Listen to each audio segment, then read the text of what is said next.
Hey everyone! I'm Albert Boris. So, I don't know why, but if there's one thing that I've noticed about my content over the years, it's that you guys really like my New Super Mario Bros. Videos, it turns out. My world ranking for New Super Mario Bros. Wii recently had another blowout with the algorithm, and to a lesser extent, same can be said for my world ranking on New Super Mario Bros. U as well. Are people just suddenly really nostalgic for this series now? I mean, I suppose that would be fair to assume. The fact that I'm sentimental for these games was the reason I even made those videos to begin with, so you know what? If this is the way of a divine being to tell me that I should start making more content on this series, I'm all in for it. Anything to not get stuck and burnt out from the Mario Kart cycle. So this time, how about to make a world ranking for the very first New Super Mario Bros? I know it's probably kind of cliche to say this, but even after all this time, I think this is probably the best installment of this series. Not because it's the first one and technically the most original one because of it though. I think that's kind of a dishonest way of judging these games, as the sequels still very clearly improve on some gameplay aspects. Actually, the main reason this is my favorite New Super Mario Bros. Game is because of the side content. Seriously, you have no idea how many hours I spent trying to beat my high scores for these minigames. And Mario vs Luigi was kick-ass too. Thank goodness I can at least play that online on the web now. However, while the side modes certainly do have a special place in my heart, I do genuinely still think that the base campaign of the first New Super Mario Bros. Game is of generally higher quality over the rest of the series as well. The level design and difficulty is generally more tight, the bosses were a bit more creative, and ironically enough, the DS limitations make the general art style and look of the game feel a bit more distinctive from the future entries, allowing itself to still have a unique feel to it. And even though the general structure of the game is pretty standard, it wasn't afraid to have a couple of unique level ideas here and there scattered throughout, which made most of the worlds still pop out despite following basic themes. So yeah, it's always really fun to come back to this game. And so with all of that being said, let's finally rank the 8 worlds of New Super Mario Bros. DS from worst to best.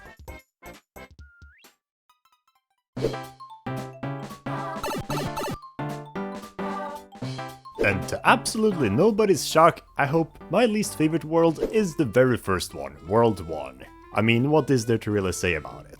It's the basic grassland area that serves as a tutorial for what the game will be like. The music and visuals are safe and generic, the platforming is easy to get used to the game, so obviously it doesn't stand a chance against the more interesting worlds, but to state the obvious, just because it was the first world, it didn't mean it was bad. It certainly does what it needs to do, and as the first world, it is an enjoyable enough time to warm you up for the rest of the adventure. I know I was certainly drawn in when 1-1 right off the bat introduced the Mega Mushroom, allowing me to demolish everything in my path. That was a pretty badass first impression, even if the power-up itself is pretty rare after this. The rest of the world isn't as mind-blowing, but there's some pretty decent levels thrown into the mix overall. Of course, you've also got your typical underground in 1-2 as always, and a treacherous tower of crushing platforms to amp up the stakes, but what mostly surprised me in terms of how engaging they were are the athletic sky stages. 1-5 is filled with these pink mushrooms that you can bounce on, bringing some variety to the platforming, and 1-3 introduces you to these spin blocks that let you fly up in the air and then float down, which are an incredibly fun recurring mechanic for the game. There's also more hilly overworld stage in 1-4, with a bit more enemies than usual, and while the castle is pretty easy, not that that should be a surprise though, it also has these really fun tightropes that you can jump real high from. Bowser is completely pathetic though, like, let's be real here. Why is there a platform I can just jump over him from? Is he stupid? But yeah, so for the most part, while none of the levels in World 1 are extraordinary, they're enjoyable enough introduction stages. The only level that's genuinely a slog is the secret stage 1-A. It's an underwater level and an auto-scroller. Yay! That sure couldn't be a better combo. I mean, at least there's sushi enemies that are unique, even though they don't do anything. All on the plus side, at least it's optional. So yeah, overall, World 1 is a fun enough first impression to the game, even if it's pretty generic.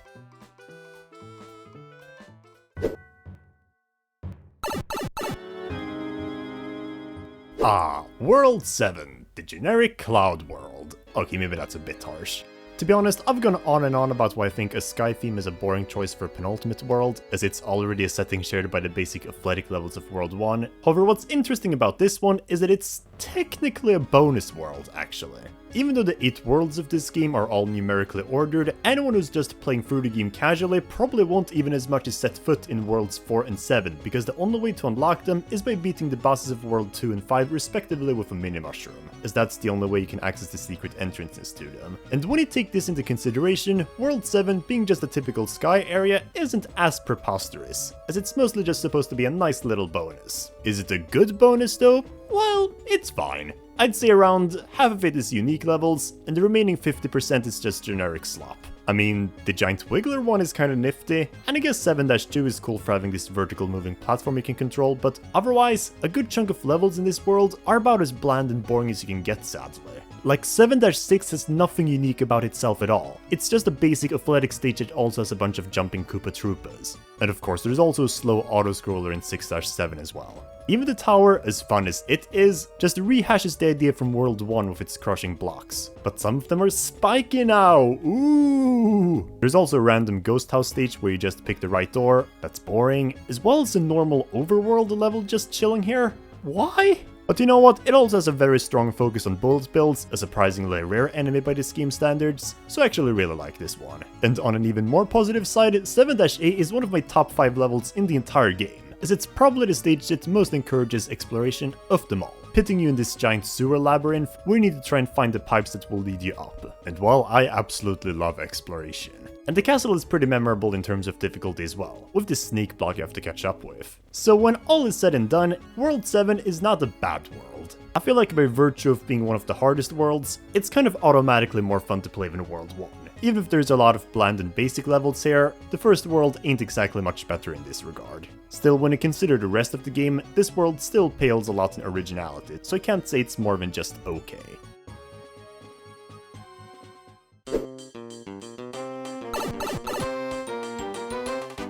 To be honest, World 5 Snow World is probably the most inoffensive and just good area of the game. None of its levels I would say are outright bad or unoriginal, however, despite that, most of them still manage to fall into the shadows of my mind. And I think the main reason for that is that the snow theme itself doesn't really stand out that much in this game. Unlike the future entries, the winter levels of this game use the same basic overworld music as just about every other level. And the backgrounds don't really have too much detailing either, causing them all to just feel kind of generic instead. Probably the fault of the DS's limitations, but still. However, when it comes to the levels themselves, it's actually quite interesting because as much as most of them have a pretty cool gimmick attached to them, they also have an annoying mechanic next to it at the same time. 5-1 probably best exemplifies this. I like the fishy boopkin enemies that throw snowballs at you that you have to avoid, but I could also do without the snow falling from the trees or the deep pits of snow that slow me down. And 5-4 has these mushrooms that either rise or fall when you stand on them. If only it also wasn't an auto-scroller, it would have been even more fun. And that's not even to mention the slippery ice that makes up the ground of half of these levels as well, which brings out yet another slight element of frustration. The castle can especially go screw itself since it also has those f***ing conveyor belts to make me lose even more traction. And why the frick is PT Piranha even here? Go back to World 4. The only stages that really used the ice to their advantage were 5-3 and B, due to it being easy to get a good flow and just to run through the stages. 5-3 in particular is especially pretty unique, effectively giving you an upper and a lower path you can pick from to race through to the finish at all times. It almost feels like a 2D Sonic level, if you know 2D Sonic wasn't a frustrating mess. There's also a Ghost House stage and wait, it's actually good? Yeah, as it turns out, aside from the World 7 one, this level theme is actually quite solid in this game compared to the future installments. There's no stupid hidden walls to look out for, making the exploration feel more grounded and fair, and the music, instead of feeling taunting, actually feels kind of distressing, slowly getting louder and faster as it goes on. And while this Ghost House in particular isn't quite my favorite, I think it's nice enough for utilizing the bruisers, or kind of fun to try and manipulate to break specific blocks. They're even used in one of the cave levels as well, where they get to shine even more for puzzles. So yeah, on the whole, World 5 is, well, it's just good. As a snow world, it certainly could use some more work, but on a level-by-level basis, it's generally just a solid enough experience that's not mind-blowing, but most of the time, somewhat enjoyable.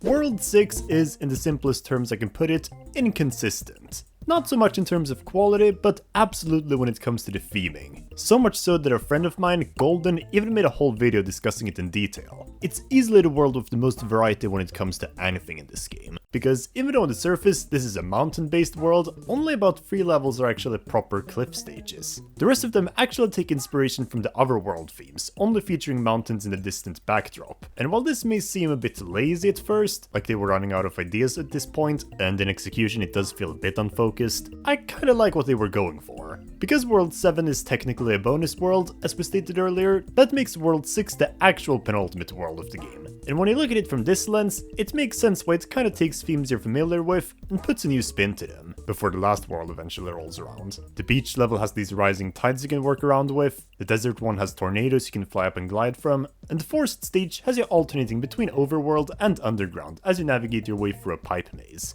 Unfortunately, the snow level sucks because once again it's very slippery, and you also have these slow moving poles you have to jump from, and the underwater level is genuinely horrible with its currents to try to suck you in, but aside from those two stinkers, I really dig this take on a second to last world, and the best part is that it's not even at the expense of the regular mountain theme, because the 3 levels we do get with it are good and engaging enough that I didn't really feel like we needed more, making excellent use of the treacherous nature of mountains, with 6-6 especially standing out as a vertically based level. Like you first need to climb to the top of a mountain, all while avoiding the fun chain chomp enemies on the way, and then make your way down on the other side. Honestly, I wish there could be more levels like this in general for Mario games. There's even 2 tower levels in this world as opposed to just 1, to further amplify that we're in the home stretch of this game. Unfortunately, the second tower is also kind of a nuisance to play because of all the conveyor belts and spikes, but still, this is a cool idea. Especially since it's also finally the point where Bowser Jr. permanently becomes harder, and you can't just jump on him to defeat him. So yeah, World 6 is pretty cool overall, with its diversity of level themes and gimmicks. It still has a few stinkers that bring it down, but I still can't deny that there is a lot of quality time to be had here, even if I've never been too attached to this world.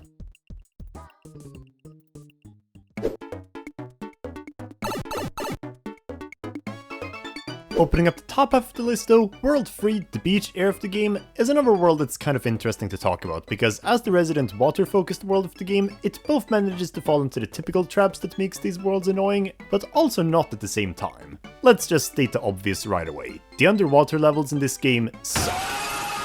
In the future entries, I was able to look past the slow and sluggish swimming controls because at least the melancholy soundtrack and beautifully vibrant backgrounds made them pop out in other departments. Unfortunately, both the music and wallpaper is severely limited by the weak DS hardware though, so now they both sound annoying and look like shit. Heck, even the overworld beach background looks dull and soulless as well. But yeah, if it wasn't obvious, both of the 2 underwater stages in this world as a result are pretty unpleasant to say the least. 3-3 particularly because of all the bloopers. However, aside from those 2 atrocities, the rest of the world's levels are actually quite original, either because they make really unique uses of the beach theme, or just focus on something entirely else, a bit similar to World 6. 3-A and C, for example, both use the water in quite engaging ways, with the former having these scuttlebugs that drop bombs into the water, which can blow open secret areas, and the latter pitting you against this giant monstrosity of a fish, making the water something you actually want to avoid, thank god. And then there's also 2 random sky levels chilling here, as it turns out. 3-2 ain't anything too crazy, it's just got some moving mushrooms here and there, but 3-B is one of my all-time favorite new soup levels. I've always been kind of obsessed with the idea of a warpipe city above the clouds, to the point that I made an entire Mario Maker level all about it, and while this level specifically isn't what made me fall in love with this idea, it did affirm to me just how charming it can be, with tons of piranha plants you need to be careful of, and warpipes leading to other areas of the city. Oh yeah, and the tower and castle levels, barely any water here at all either. The tower instead has you climbing up these floating cages, which you can get to the other side of to find secrets, and the castle has the ultra rare appearance of womps in a 2D Mario game. In some ways, World 3 reminds me a bit of World 6, in how it doesn't stay that true to the overarching beach theme, but unlike that one, this one at least doesn't feel as unfocused, which is a nice bonus in making this world feel a bit more cohesive. Otherwise, the highs are about the same. And even the ghost house is yet again pretty nice, with its steep timer-based staircases you have to activate. Overall, World 3 is actually pretty good when you think about it. So even with 2 bad levels once again, and an admittedly bland beach aesthetic, it's definitely one of the most iconic worlds to come out of this game, even if it still has enough flaws to keep it out of the top 3.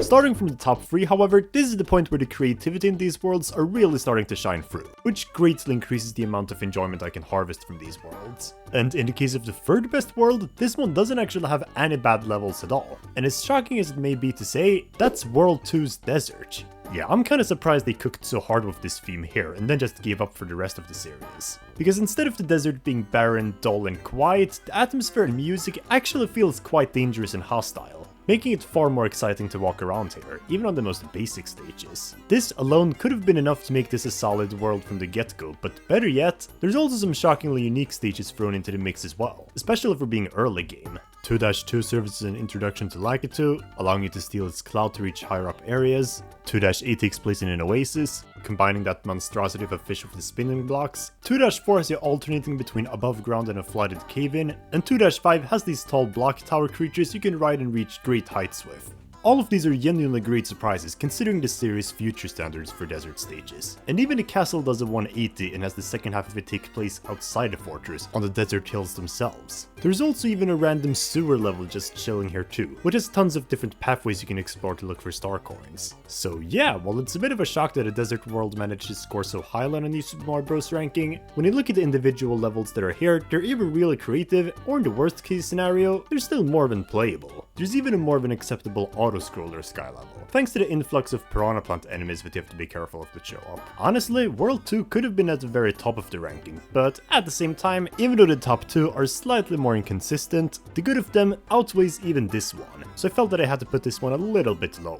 Still though, I immensely respect World 2 in this game.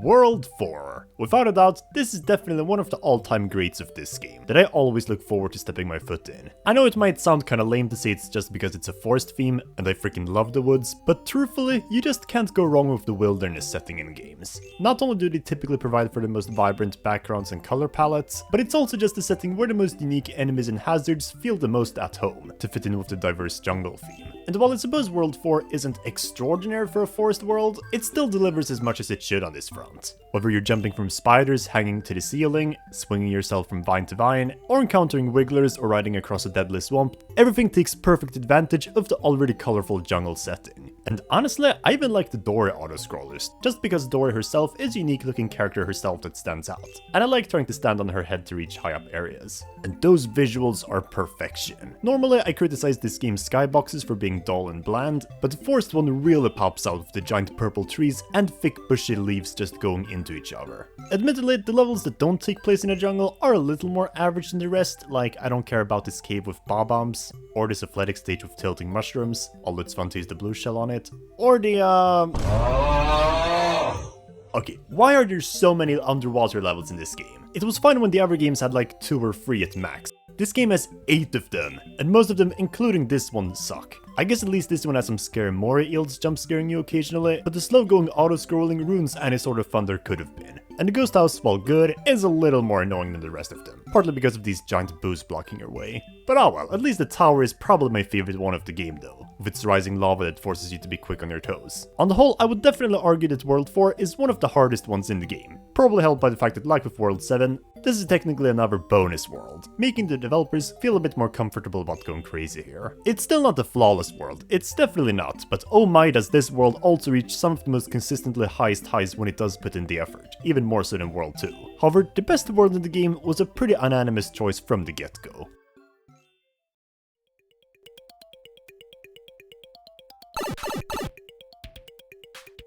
And that, without any hint of a doubt, is the grand finale that's World 8. Holy shit, this might be the greatest final world to any 2D Mario game. It's genuinely astonishing, not only how much effort they put into building up this world as it went on, but also how big of an impact it had on future Final Mario worlds as well. Something people don't really notice anymore. Actually, before I even got this game, watching gameplay of this world on YouTube as a kid was the main reason I wanted to play this game at all. That's how powerful it is. Admittedly, the first half of World 8 is the weaker one, with some questionable levels, but it's still got an incredibly solid base with 8-1 and 4, pitting you in a haunted wasteland with creepy spiders and crows to avoid. 8-2 and 3 are a little more underwhelming, the former just has you hitting switches and swimming up and then falling down, it's very short. And while 8-3 is the best underwater level because of the moray eel chasing you, it's also still an underwater level. However, nothing is quite bad, although the true show begins once you best through the castle.